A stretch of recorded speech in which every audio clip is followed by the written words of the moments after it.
বন্ধুরা, তিন প্রজাপতি ইউটিউব চ্যানেলে আপনাদের স্বাগত। আমরা আজকে এই কাঞ্চন গাছটির রিপোর্টিং করব। এই হলুদ রঙের কাঞ্চন ফুল গাছ আমি প্রথমে ওর জন্য একটা মাটির টব নিয়ে নেব। মাটির টবে বসালে গাছগুলো খুব ভালো হয়। আমি মাটি, বালি, ভার্মিকম্পোস্ট, শিংকুচি, বনডাস, নিমখোল দিয়ে এই মিশ্রণটি তৈরি করব। সাধারণত আমরা চারা গাছ বসানোর সময় শুধু মাটি আর ভার্মিকম্পোস্ট দিয়ে বসাই। এই গাছগুলো বড় ধাঁচের হয় বলে একে এখন খাবার দিলে ও আমাদের ফুলও দেবে তাড়াতাড়ি।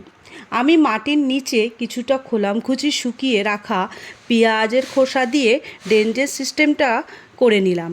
পেঁয়াজের খোসা এই গাছের পাতাগুলোকে সবুজ ও সতেজ থাকবে।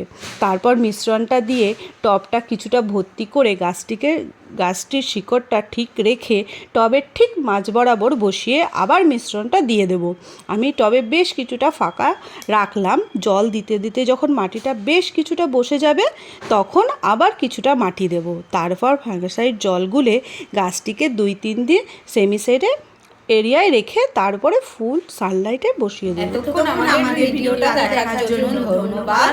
এইভাবেই আমাদের পাশে থাকুন, লাইক, কমেন্ট, শেয়ার করুন।